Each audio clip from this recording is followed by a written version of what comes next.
জানিয়ে দেব গুরুত্বপূর্ণ আপডেট বাংলা সংবাদ। শুরুতেই সংবাদ শিরোনাম, পরে বিস্তারিত। ডক্টর ইউনূসের দুর্নীতি মামলা সম্পর্কিত শুনানির নতুন তারিখ। এরপর জানিয়ে দেব সালমান, আনিসুল, সাদেক, জিয়াউল আবারও রিমান্ডে।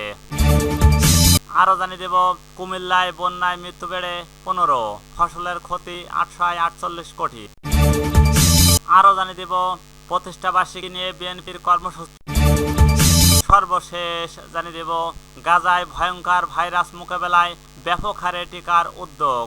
এতক্ষণ শুনছিলেন সংবাদ শিরোনাম, এবার বিস্তারিত। তার আগে অনুরোধ থাকবে আজকের এই ভিডিও সম্পর্কে আপনার মূল্যবান মতামত এবং জানিয়ে দিন আপনি কোথা থেকে আমাদের এই সংবাদ শুনছেন এবং দেখছেন। ভালো লাগলে লাইক, কমেন্ট ও শেয়ার করে সবাইকে দেখার। ডক্টর ইউনূসের দুর্নীতি মামলা সম্পর্কিত শুনানির নতুন তারিখ। অন্তর্বর্তী সরকারের প্রধান উপদেষ্টা অধ্যাপক ডক্টর মোহাম্মদ ইউনূসের বিরুদ্ধে চলমান দুর্নীতি মামলা তুলে নেওয়া আইনসম্মত ছিল কিনা এই বিষয়ে শুনানির জন্য নতুন তারিখ নির্ধারণ করা হয়েছে। বৃহস্পতিবার 30 আগস্ট সুপ্রিম কোর্টের আপিল বিভাগে বিষয়টি শুনানি হওয়ার কথা ছিল, তবে আদালত এ বিষয়ে শুনানির জন্য আগামী সেপ্টেম্বর দিন ধার্য করছে। এর আগে গত 11 আগস্ট গ্রামীণ টেলিকমের শ্রমিক কর্মচারীদের কল্যাণ ও তহবিলের অর্থ আত্মসাৎ করা মামলা থেকে খালাস পান নোবেলজয়ী অধ্যাপক ডক্টর মোহাম্মদ। ওই দিন ঢাকার বিশেষ জজ আদালত 4-এর বিচারক মোহাম্মদ রিজাউল আলম এই আদেশ দেন। গত 7 আগস্ট শ্রম আইন ও লঙ্ঘনের মামলা থেকে ডক্টর ইউনূসকে খালাস দেন আদালত। শ্রম আপিল ও ট্রাইব্যুনালের বিচারক আওয়াল এই আদেশ দেন। ওই দিন আদালতে ডক্টর ইউনূসের শুনানি করেন ব্যারিস্টার আব্দুল্লাহ আল মামুন। গত 12 জুন শ্রমিক কর্মচারীদের কল্যাণ তহবিলে 25 কোটি ও 22 লাখ টাকা আত্মসাতের অভিযোগ করা মামলায় অধ্যাপক ডক্টর মোহাম্মদ ইউনূস সহ 14 জনের বিরুদ্ধে অভিযোগ গঠন করেন আদালত। সবশেষে গত 11 আগস্ট ফৌজদারি ও কার্যবিন্যাস 94 ধারা অনুযায়ী মঙ্গলবার প্রসিকিউশন প্রত্যাহারের জন্য দুর্নীতি কমিশন দুদক আদালতে আবেদন করে। পরে শুনানি ঢাকার জজ আদালত 4-এর বিচারক মোহাম্মদ রবিউল আলম ডক্টর ইউনূসকে দুর্নীতির মামলা খালাস দেন। সালমান, আনিসুল, সাদেক, জিয়াউল আবারও রিমান্ডে। বাড্ডা ফুজিও টাওয়ারের সামনে সুমন শিকদার গুলি করে হত্যা অভিযোগ করা মামলায় সাবেক প্রধানমন্ত্রী সিনার বেসরকারি ও বিনিয়োগ বিষয়ক উপদেষ্টা সালমান এফ রহমান, আইনমন্ত্রী আনিসুল হকের 5 দিন রিমান্ড মঞ্জুর করেছেন আদালত। বৃহস্পতিবার আগস্ট ঢাকার মেট্রোপলিটন ম্যাজিস্ট্রেট হুদা তাদের 5 দিন রিমান্ড মঞ্জুর করেন। এছাড়া আদাবরে পোশাক শ্রমিক রুবেল হত্যা মামলার সাদেক খান ও সেনা কর্মকর্তা জিয়াউল আহসানের 5 দিন রিমান্ড মঞ্জুর করা হয়েছে। এই দিন সকালে 7টায় তাদের আদালতে হাজির করে পুলিশ। এরপর মামলার সুষ্ঠু তদন্তের জন্য বাড্ডা থানায় মামলায় আনিসুল ও সালমান এবং আদাবার থানার সাদেক ও জিয়াউলকে 10 দিন রিমান্ডে নিতে আবেদন করেন মামলার তদন্তকারী কর্মকর্তা। শুনানি শেষে আদালত তাদের 5 দিনের রিমান্ড মঞ্জুর করেন। কুমিল্লায় বন্যায় মৃত্যু বেড়ে 15, ফসলের ক্ষতি 848 কোটি। কুমিল্লায় গোমতী নদীর বাঁধ ও ফেনীর বন্যার পানিতে মারাত্মক বিপর্যয় জনজীবন।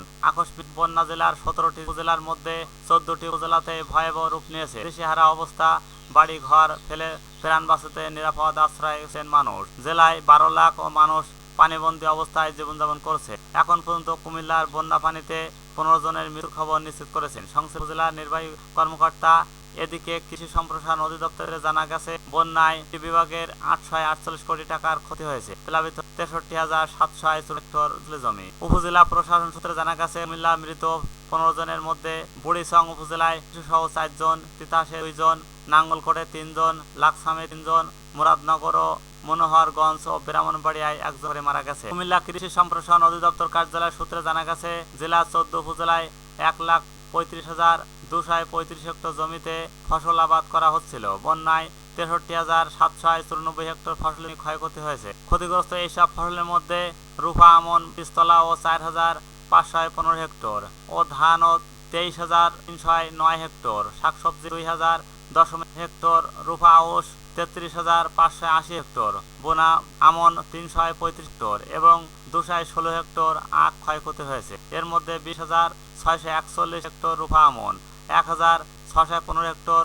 খরিফ শাকসবজি, 1,000 হেক্টর রূপা আউশ এবং 11 হেক্টর আখ ফসলের জমি সম্পূর্ণ নষ্ট হয়ে গেছে। বন্যার পানিতে তলে 404 হেক্টর শাকসবজি, 13,432 হেক্টর রূপা আউশ এবং 205 হেক্টর আখ ফসলের জমি। ক্ষয়ক্ষতির মধ্যে আছে 220 কোটি 41 লাখ টাকা রূপা আমন বীজতলা, 269,98,43,43,000 টাকার রূপা আমন, 49,65,65,00,000 টাকার শাকসবজি, 297,85,82,000 টাকার রূপা আউশ এবং 7,00,00,000 টাকার আখের ফসল ক্ষয়ক্ষতি।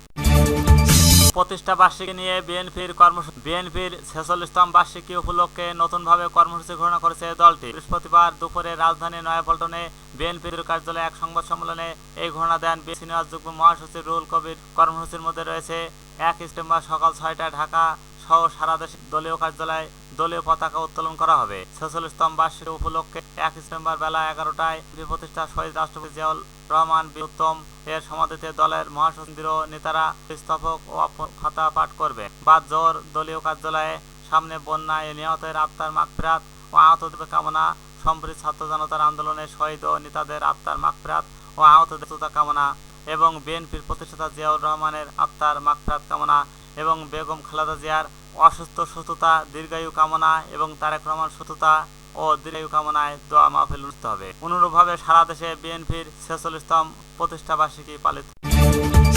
গাজায় ভয়ঙ্কর ভাইরাস মোকাবেলায় ব্যাপক হারে টিকার উদ্যোগ।